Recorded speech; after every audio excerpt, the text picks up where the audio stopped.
It was a night of deep silence. The trees of the haunted forest whispered secrets of the dead.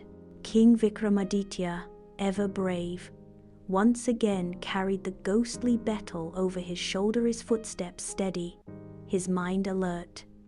Suddenly, the lifeless corpse laughed eerily. "O Vikram, brave as ever, silent as a storm before the strike.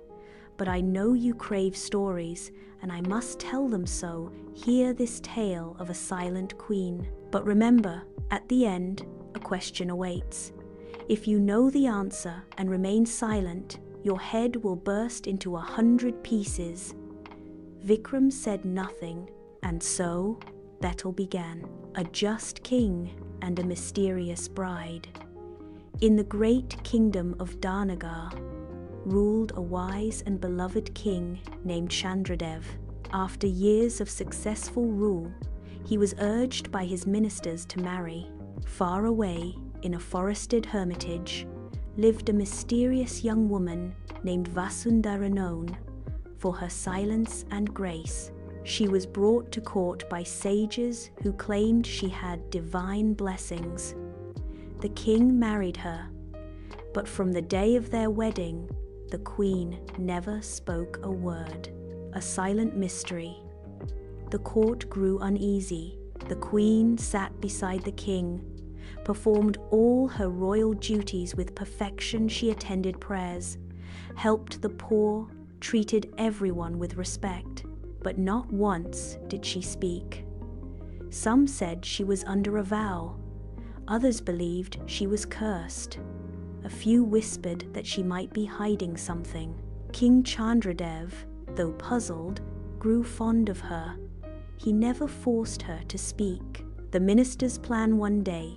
The chief minister, suspicious of her silence, hatched a plan. He staged a fake theft in the temple and arranged for the stolen items to be found in the queen's chamber. The entire court was shocked. The queen, however, remained silent. The ministers said, "She has no defense. She must be punished." The people, too, began to turn against her. The king's dilemma. Chandradev was torn. He loved his queen, but justice demanded proof or confession. He gave her one last chance.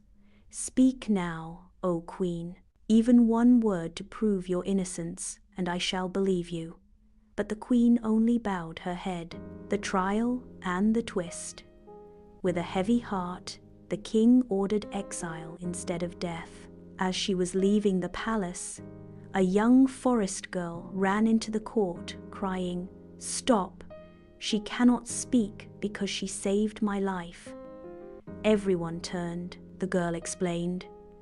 Years ago, she had been attacked in the forest by a cruel noble. Vasundhara had killed the man with a rock in self-defense, but before dying, the noble had cursed her. "You shall lose your voice until your truth is revealed by another." The girl added, "I had gone into hiding, but when I saw her banished unjustly, I could not stay silent." The moment the truth was spoken, the queen fell to her knees and then, for the first time, she spoke. "Thank you. I waited for truth to rise on its own." Back in the forest, Betal's riddle Betal chuckled on Vikram's shoulder.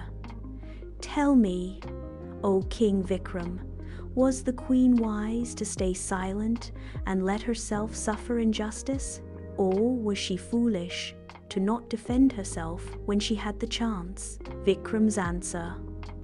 Vikram stopped, looked ahead, and replied, "The queen was both wise and brave. She trusted Dharma, the path of righteousness, to reveal the truth, even if it meant her own suffering. But had the forest girl never come, justice would have failed. Silence is powerful, but when falsely accused, even the noble must speak. So while her strength is admirable, justice would have been better served by truth spoken in time." Betal howled with laughter. "Ha ha ha ha! You are clever as ever, O Vikram. But you spoke, so back I fly. With a whirl of wind, Betal vanished back into the dark trees. The endless return, Vikram, silent and steady, turned back once again toward the haunted tree, undaunted by the ghost's tricks, driven by the call of duty. Moral of the story: silence can be noble, but truth, when hidden, may cause greater harm.